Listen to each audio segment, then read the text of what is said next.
The taxi pulled away, leaving Maya and Rishi standing at the front gate of their new home, an old three-story Victorian house with chipped paint, tall windows, and creeping ivy clawing up its stone walls. The moving truck was already parked in the gravel driveway, and a brisk wind carried the faint creak of a loose shutter somewhere above. Maya tilted her head, studying the place. "It looks like something out of a ghost story," she half-joked. Rishi grinned. "That's what makes it charming. History, remember?"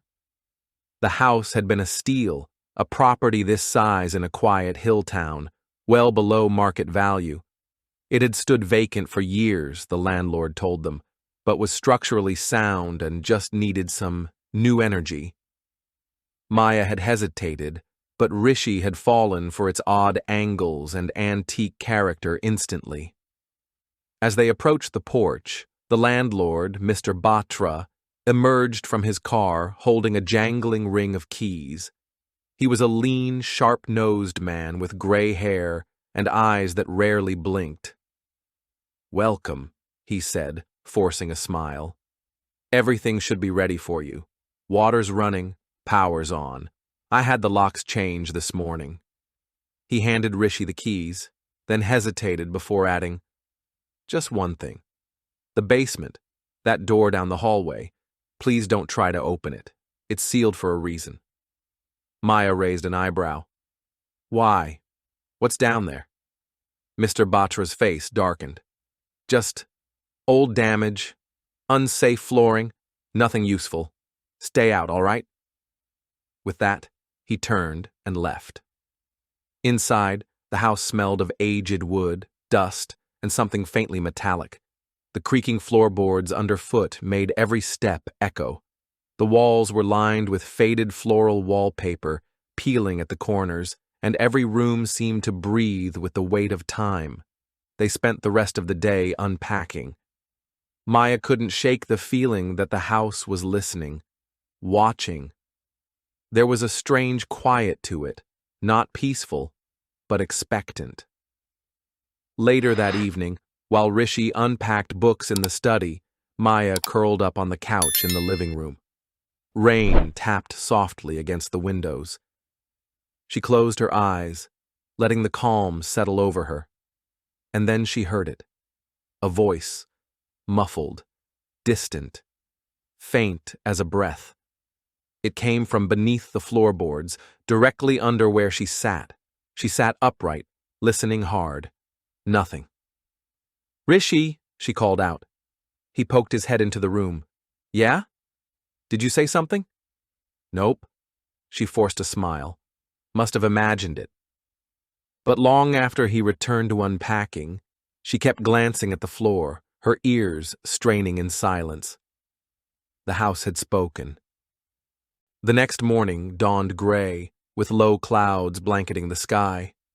Maya moved through the house slowly, running her hand along the cool banister as she descended the stairs. Rishi had left early for work, leaving a note on the kitchen counter. "Love you. Let's finish the bedroom tonight. No more sleeping on boxes." Alone, the house felt heavier. Drawn by a strange compulsion, Maya found herself walking down the narrow back hallway, the one Mr. Batra had warned them about. At the end stood the basement door. It was unlike the others in the house, older, heavier, with large bolts and hinges that looked almost industrial. A thick chain was wrapped around it, looped tightly through a rusted padlock. She reached out, letting her fingers brush the wood. It was freezing. Not just cool from lack of sunlight, cold, as if the wood itself rejected warmth. She pulled her hand back instinctively. Something about the door felt wrong. She stared at it for a moment longer, then shook her head and turned away. Later that day, as Maya was unpacking a box of old photo frames, she heard it again, whispering. It was faint, but deliberate. It wasn't wind or the house settling. This was a voice, low, breathy, urgent. She froze and turned toward the sound, It had come from directly beneath her feet. She stepped carefully toward the center of the room, listening. There, just a murmur, like a secret being shared in the dark. She dropped what she was doing and ran to the hallway. The basement door was still locked tight. That night, when Rishi returned, she told him about the whispering. He listened patiently, arms crossed before shrugging. "This place is old, May. Floorboards creak, pipes groan. The wiring's probably half dead. And you've been here all day alone. It's easy to start imagining things." Maya stared at him, frustrated. "I know what I heard." Rishi smiled, but there was something off about it. "You're just spooking yourself." She didn't press it further, but she noticed something strange. As he walked away, Rishi paused in the hallway, just outside the basement door. He stood there for a few seconds, too long, head tilted slightly, as if listening. Then he blinked and moved on like nothing had happened. That night, the dreams returned. In the dream, Maya stood in the dark, her bare feet on cold concrete. The air was thick, silent, and then a voice came from behind her, soft, childlike, close to her ear. "Can you hear me now?" She woke with a gasp, the bed sheets twisted around her. Next to her, Rishi was sound asleep, but he was murmuring something under his breath. Maya leaned closer. "Downstairs. They're still there." Her blood turned to ice. Thunder rolled low across the hills as evening descended, and rain began tapping steadily against the windows. Maya sat on the couch, arms wrapped around a blanket, watching the flames flicker in the fireplace. The wind moaned outside like something alive, and every creak of the old house now made her heart jump. Rishi had been quiet all day. He barely looked up from his phone or books, and when he did, it was with a vague, far-off look in his eyes. Maya had tried to talk to him about the dream, about the whispers, but he'd only nodded and muttered, "It's just in your head." Then he went silent again. The power flickered once, then again. Then it died completely. The lights blinked out, leaving the house in a hush so deep it pressed against the eardrums. Maya lit a candle, then another, the warm glow casting long shadows on the walls. Rishi returned from the hallway, flashlight in hand. "Transformer must have gone out," he said. "No signal either." They sat together in the candlelight, quiet for a long time. Then they heard it. A whisper, low and unmistakable, slithered from beneath the floor. "Help us," Maya gasped. "Did you hear that?" Rishi's face had gone pale. "Yeah," he whispered. "I heard it." Before either of them could move, the whisper came again, clearer this time. A child's voice right below them. "Let us out." The air in the room turned heavy. The candle flame shivered. Rishi stood up abruptly and marched down the hallway. Maya followed close behind. He stopped in front of the basement door, the chain and lock still in place. "Still locked," he said under his breath. "Then how are we hearing them?" Maya asked. Rishi didn't answer. He just stood there, staring at the door, his hand hovering an inch from the cold metal. That night, after the storm passed and power was restored, Maya couldn't sleep. She lay awake, eyes fixed on the ceiling, thoughts spinning like a carousel. She got up for a glass of water and walked past the hallway again. There was something new, barely noticeable. A draft coming from the basement door. And something else. A soft scraping sound, like fingernails on wood. Maya froze, her hand tightening on the glass. The whispers were growing bolder. She hurried back to the bedroom, heart thudding, and climbed into bed. As she reached to turn off the lamp, her eyes caught something sticking out from the wall vent beside the bookshelf. A corner of fabric? No, leather. She pulled it out carefully. It was a small, time-worn book, its cover faded and brittle with age. On the inside cover, in neat handwriting, were the words, "Property of Lena Caldwell, March 1956. The edges of the pages were darkened with time. Maya flipped through it slowly, her hands trembling. The entries were scattered and childish at first, descriptions of daily life, the house, her toys. But then the tone shifted. "I hear them at night now. Daddy says it's just a dream, but I know they're real. The voice said my name last night. It wants to play. I tried to tell Mama, but she cried and locked the door." The final entry sent a chill down Maya's spine. "Father says if I don't stop listening, they'll take me too. But I already hear them. I want to hear them." Maya closed the book, her breath shallow. Suddenly, the air felt colder. She looked toward the bedroom window and saw her own reflection in the glass. But it wasn't hers. The girl in the reflection was younger, pale and smiling. The room plunged into darkness.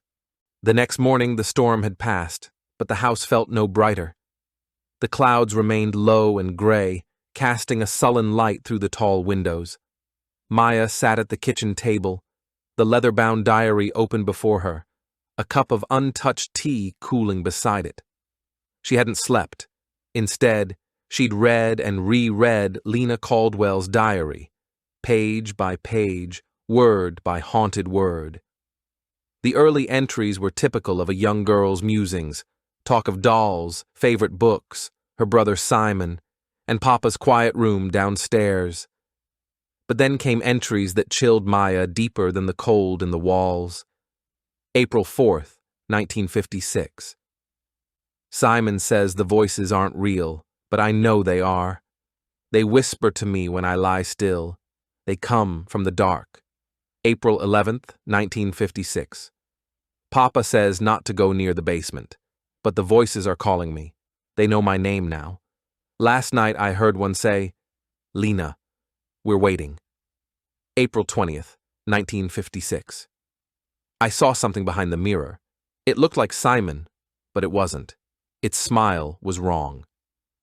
As Maya flipped to the final pages, the handwriting changed, shaky, urgent, slanted, like it had been written in the dark. May 3rd, 1956. Papa says they're not real. He says my mind is sick, but he made this happen. He's the one who brought them here. He wants to trap them. He says they live in the silence. May 6th, 1956. I can't hear my own thoughts anymore. They talk all the time. They won't stop. They're getting louder. Louder than Simon. May 7th, 1956. They took Simon. Now they want me. I think Papa let them. I think he watches. Maya's hands were trembling. There was one more page. It was barely legible, scrawled, scratched, as if written in the dark. May 9th, 1956. I hear them even when I cover my ears. They say I'm next, but I don't want to go alone. I want someone to hear too. If you read this, they already know your name. Maya slammed the book shut, her breath ragged. The words pulsed in her skull like echoes. She stood up, paced the kitchen, trying to steady herself. When she returned to the table, something caught her eye. Taped inside the back cover of the diary was a small photograph, yellowed and brittle. It was a black and white portrait of Lena, maybe 9 years old, standing stiffly in front of the fireplace Maya now recognized from their own living room. Her face was pale, her dark hair tied neatly with a ribbon, but her eyes had been scratched out, deliberately, violently, as if by someone terrified of being seen. Maya dropped the photo in shock. Behind her, the sound of soft footsteps echoed from the hallway. She turned sharply, but no one was there. No one visible. But she knew. She knew they were listening. And now, they knew she was too. It was after midnight when Maya awoke to the sound of metal clinking. She sat up in bed, the room cold despite the windows being shut. Beside her, Rishi stirred but didn't wake. The sound came again, metal on metal, slow and deliberate. Not random, not wind. She slipped out of bed, tiptoeing across the room and grabbing the flashlight from the nightstand. As she stepped into the hallway, the air thickened, damp and close like a breath held too long. The house was completely silent, except for the soft drag of a chain, the basement door. The sound was coming from behind it. She approached slowly. The flashlight flickered. A low groan sounded from the other side, wood straining, metal shifting. The chain on the basement door was loose. Maya stopped, heart pounding.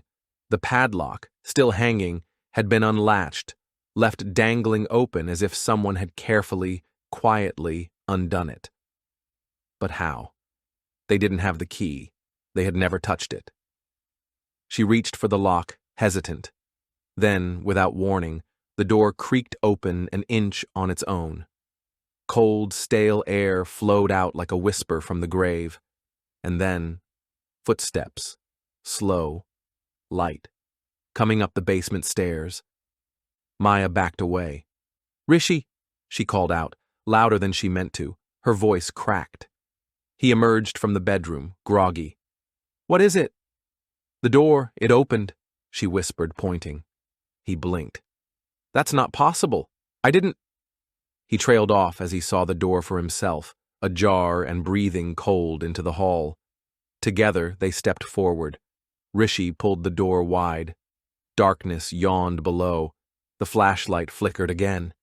He shined it down the concrete steps. There was nothing but dust and old cobwebs. "I'm going down," he said. "No," Maya said quickly, grabbing his arm. "You saw the diary. You heard the voices. Something's down there." He looked at her, eyes haunted but steady. "Which is why we need to know what it is." He descended slowly, each step echoing like a heartbeat. Maya followed, gripping the wooden railing so tightly her fingers hurt. The basement was deeper than they expected, an open stone chamber beneath the house, with walls blackened by time and damp. The smell of mildew and iron was thick in the air. At the far end of the room, something moved. Rishi swept the flashlight toward it. It was an old child's rocking chair, swaying gently, empty, but behind it, against the far wall, they saw marks, handprints in the dust, small ones, children's, and something carved into the stone, deep and crude. "Listen long enough, and they'll answer." The flashlight sputtered out. Darkness swallowed them whole. Then, a voice in the dark, just beside Maya's ear. "Hello?" The darkness was complete, heavy, breathing. Maya's voice trembled as she whispered, "Rishi?" "I'm here," he said from somewhere close, but his voice sounded off, like it echoed from a place just a little too far. She reached out blindly, her fingers brushing against something cold, not Rishi's skin, something else, something smooth and unmoving. Then the flashlight flickered weakly back to life. They were alone again, or so it seemed. The rocking chair had stopped moving. The handprints were gone. The wall now bore something new, fresh scratches beneath the earlier carving, still flaking white dust. The words looked hastily gouged, almost desperate. "They took Simon." Maya turned to Rishi, but he was staring blankly at the stone wall, unmoving. "Rishi?" He didn't respond. His eyes were wide, fixated on something Maya couldn't see. She stepped in front of him and gasped. There were faces in the stone, faint impressions, like the rock had once been soft and had captured something trying to push through. Children's faces, mouths open in silent screams, eyes shut or missing entirely. One of them bore a disturbing resemblance to the photograph of Lena. Maya backed away, shaking her head. "We need to go, now." She grabbed Rishi's hand and pulled him toward the stairs. The flashlight flickered again, brighter this time, but with a strange pulse, as if syncing with some unseen heartbeat. As they reached the top of the stairs and slammed the basement door shut, the lock swung back into place on its own. The padlock clicked shut. Neither of them touched it. The silence after was worse than the voices. Back in the living room, they sat in silence, faces pale. Maya clutched Lena's diary against her chest. "Those handprints," Rishi finally said. "They were fresh." "I know. And those faces, they weren't just marks. I felt them, like the wall was breathing." Maya shivered. Lena wasn't imagining things. None of it. Her father, he didn't protect her. He trapped her. Trapped them. Rishi nodded slowly. And now they're still here, whispering, watching. As if in answer, a sound rose from the basement again. Not a whisper this time. A laugh. High-pitched, childlike, and cruel. Then something thumped against the basement door from the other side, once, twice, then silence. Maya whispered, "They're not just echoes anymore." Rishi looked at her, his voice hollow. "Number. Now they're awake." Maya couldn't sleep. The air in the house felt thick, charged with a restless energy, like the house itself was holding its breath. Rishi had fallen into a deep sleep beside her, his face pale but peaceful. But every time she closed her eyes, she saw the faces in the stone wall, felt the chill of the handprints. She could still hear the children's laughter, distant but close, like it was inside her mind. At 3 a.m., she finally couldn't take it anymore. She slipped quietly out of bed, grabbing the flashlight and the leather-bound diary. The house was quiet, too quiet. Even the wind had stopped outside, leaving only the soft, rhythmic ticking of the grandfather clock in the hallway. She felt drawn back to the basement. Something wasn't right. There was more to the house than she understood. There had to be. Down the narrow hallway, she stopped in front of the door again. The basement door. The one that had opened on its own. The one that felt like it pulled her in. This time, Maya was determined to find answers. The lock, strangely, was still in place. But something was different. The house had been silent before, but now there was a low hum, a faint vibration beneath her feet. It felt like a pulse. As she stood there, the floorboards creaked under her weight. And then, something shifted. A small section of the floor beneath her feet lifted, as if by some unseen mechanism. A trap door. Maya's heart thudded in her chest as she knelt down and pried it open with her hands. It was slow at first, stiff, like it had been shut for decades. Finally, it gave way with a groan, revealing a narrow, dark passage below. It was just big enough for her to crawl through. Without hesitating, Maya lowered herself into the dark, the air damp and cool, the smell of mildew suffocating. She took a deep breath, the flashlight trembling in her hand. The passageway was long, stretching beneath the house. It felt like she was walking through the bones of the building itself, the walls cold and unwelcoming. As she moved forward, she heard it again. A whisper. Not a faint voice this time. This one was clear, urgent. "Hurry. They're waiting." The flashlight flickered once more, casting eerie shadows on the walls. But ahead, through the darkness, she saw something shiny glinting faintly in the dim light. A door. It was old, heavy wood, covered in dust, but the edges of it gleamed as though it had been polished recently. Maya reached the door. It was smaller than she expected, as though it hadn't been meant for someone her size. Still, she pushed it open, her heart pounding in her chest. And what she found beyond it wasn't a room. It was a cage, a small, child-sized cage in the center of a concrete room, surrounded by old chains and rusted locks. The walls were lined with photographs, each one older than the last, each one depicting a different child. They were all staring at the camera, but their eyes were hollow, and their faces were distorted, like they'd been in pain. But one photograph caught Maya's eye. It was of a young girl, her face smeared with something dark, her eyes wide and terrified. Lena. Her heart stopped. The whispers grew louder. "You should not have come." Maya stepped back, her legs shaking, but the room pulled her in.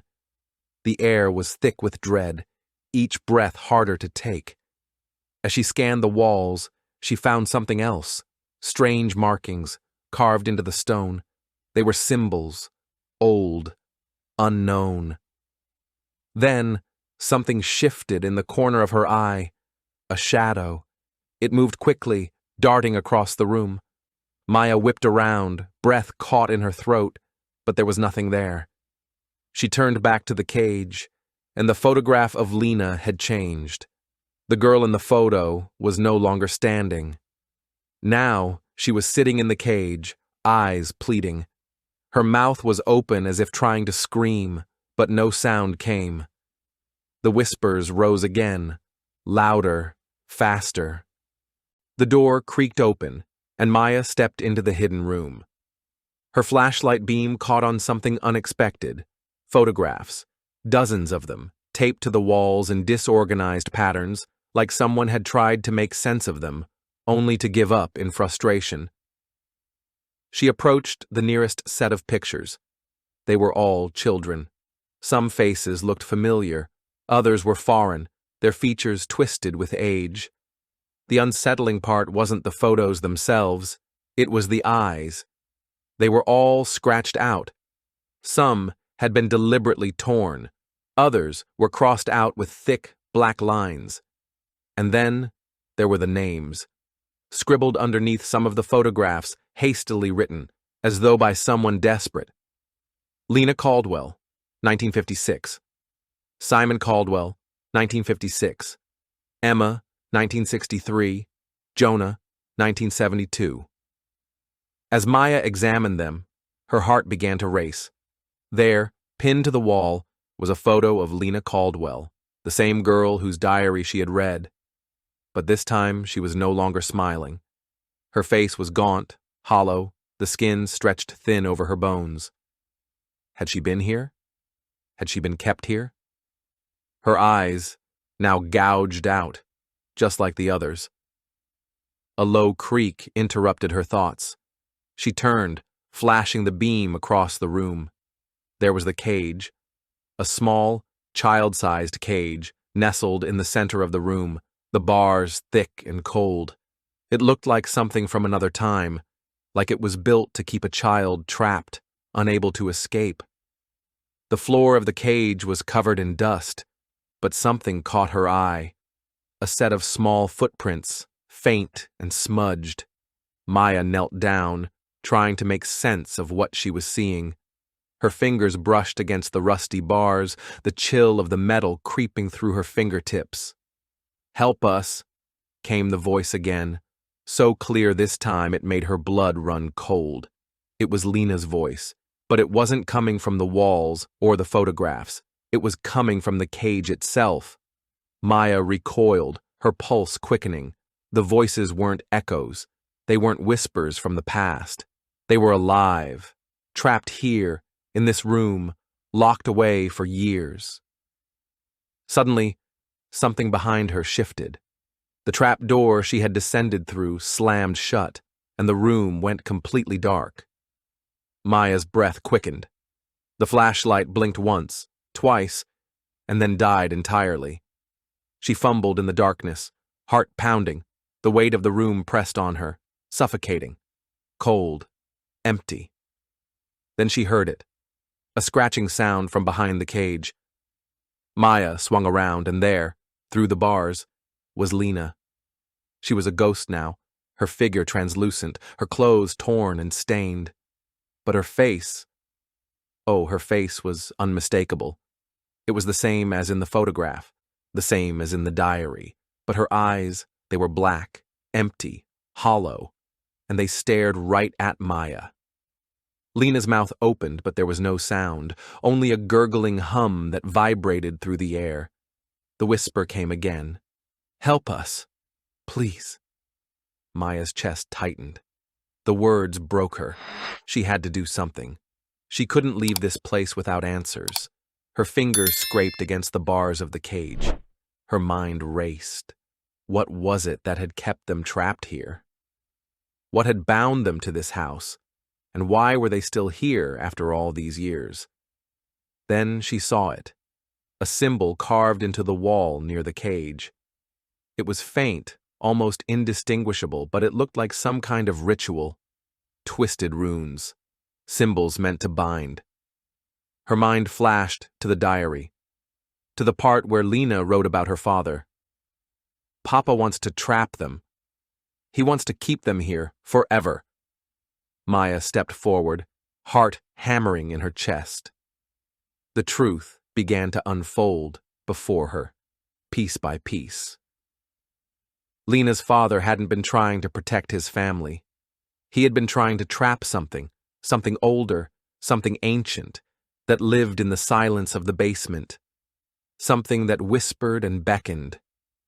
And it wasn't just Lena who had fallen victim to it. They had all been taken.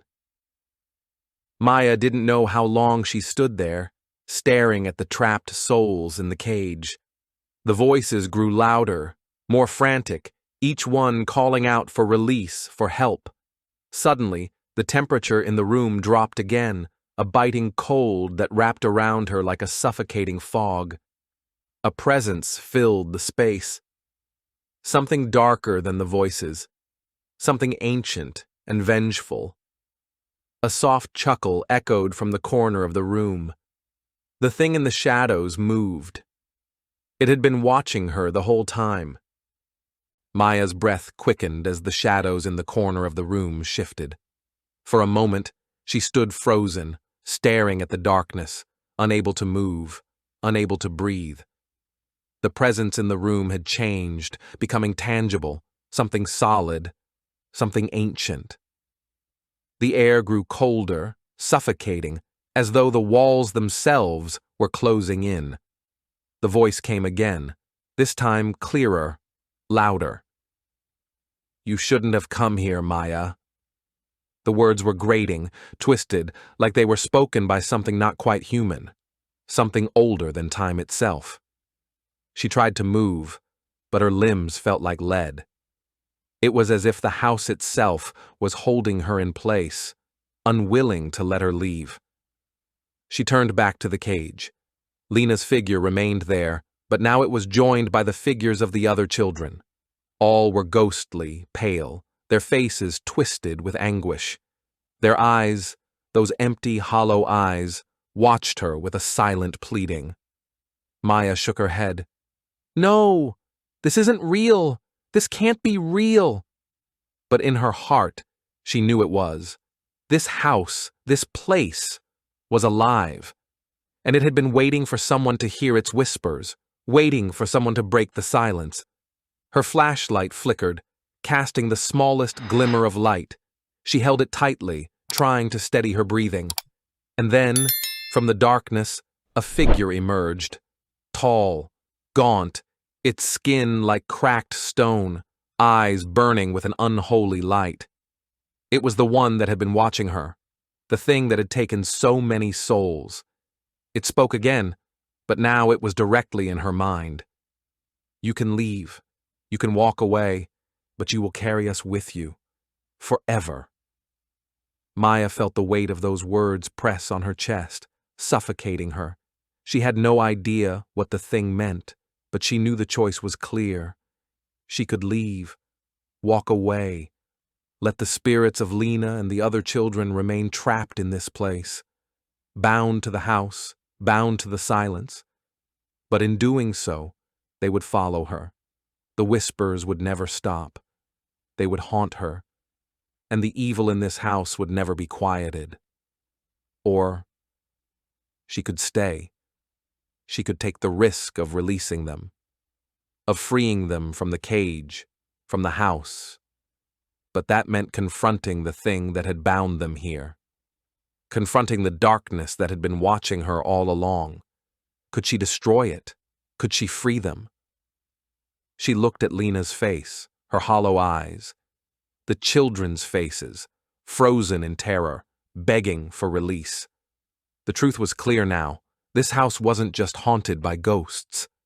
It was haunted by something older, something evil, and it had been waiting for someone to break the silence and come into the trap. Maya felt her pulse pounding in her ears. The thing was still watching her, its hollow eyes burning. Make your choice, Maya. The room was closing in. The walls were pressing together like the jaws of some ancient beast. The whispers swelled, a tidal wave of voices crashing into her mind. Release us, or leave us, forever. She stepped forward, her heart racing. There was no going back. She could feel it, the power, the darkness that flowed from the walls, from the shadows. It was too strong, too old. And she knew the truth now. This house didn't just want her. It wanted everyone. It wanted the soul of anyone foolish enough to listen, to open the door. Maya reached into her pocket and pulled out the diary. She held it up, her fingers trembling. She knew what she had to do. She spoke softly, but with purpose. I release you. The air grew still. The shadows seemed to recoil. The presence in the room faltered, as if it hadn't expected this. Maya stepped forward toward the cage, the symbols on the wall glowing faintly with a dark, pulsating light. And then, with a surge of energy, the room shifted. A loud crack echoed through the house, as though the walls themselves were breaking. The air vibrated with a force that made Maya stumble, but she held firm. The cage broke open. For a moment there was a blinding light, then darkness. When Maya opened her eyes, the house was silent. The children were gone. The cage, the photographs, the carvings, they were all erased. The walls were blank, smooth stone once more. The trap door above her feet had vanished as though it had never existed. The whispering ceased. Maya stood alone in the room. She didn't know how long she'd been standing there. Minutes, hours. But when she left the basement, the house felt different. Empty. The air, once suffocating, had cleared. It was no longer alive with whispers, with shadows. The silence now felt like peace. Maya stepped out into the yard, breathing deeply. The first rays of dawn broke through the clouds, warming the air. But something lingered. A faint, almost imperceptible whisper. Thank you. And then, nothing. The house on Maple Street was silent at last. Maya stood in the yard, the cold morning air lifting the weight of the night from her shoulders. The house loomed behind her, silent, its once oppressive presence now distant and hollow. The events of the night played in her mind like a vivid nightmare, but with every passing minute, they felt more like a dream that was slowly slipping away. She glanced back at the house. The windows, once dark and hollow, now seemed like empty eyes, no longer watching, no longer alive. But as she turned to leave, the wind whispered again. It was faint, just a murmur carried on the breeze, but she caught it. You didn't have to leave. The voice was familiar. It was the same voice she had heard deep within the basement, the voice of the entity that had been trapped in the house for so long. But this time, it wasn't threatening. It wasn't full of anger or malice. It was soft. Sad. Maya froze. She wasn't sure if it was real, if it was just a remnant of everything she had experienced. But the voice came again, clearer now. We were never supposed to be trapped here. Her heart stopped. She looked back at the house, suddenly overwhelmed with an urge she couldn't explain. The house, the one that had terrorized her, the one that had consumed the spirits of so many children, was now quiet, free in a way. Maya felt the pull, as if the house itself was calling to her, urging her to stay, to listen, to understand. Was it really over? Had she truly freed the spirits trapped inside, or was there still something more to be done? She took a hesitant step forward. Then the voice spoke one final time, clearer than ever, as if it were standing right beside her. "Thank you for setting us free." It wasn't a whisper this time. It was a clear, gentle statement, full of peace. The same voice that had haunted her, tormented her, now seemed to carry a note of gratitude. Maya's eyes welled up as she stood in the yard. The air felt different now, lighter, as if the house itself had exhaled a breath it had been holding for years. The weight that had been pressing on her heart since the moment she first stepped inside was finally gone. She didn't know if she could ever truly escape the memories, the voices that would likely follow her in the quiet moments. But for the first time since she arrived at the house, she felt a sense of peace. As she turned to walk away for good, she could still hear the faintest echo of the voice. "We're at peace now."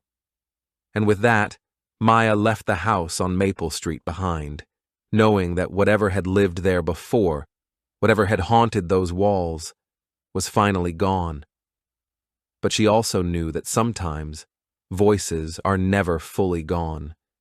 They just fade, becoming part of the silence.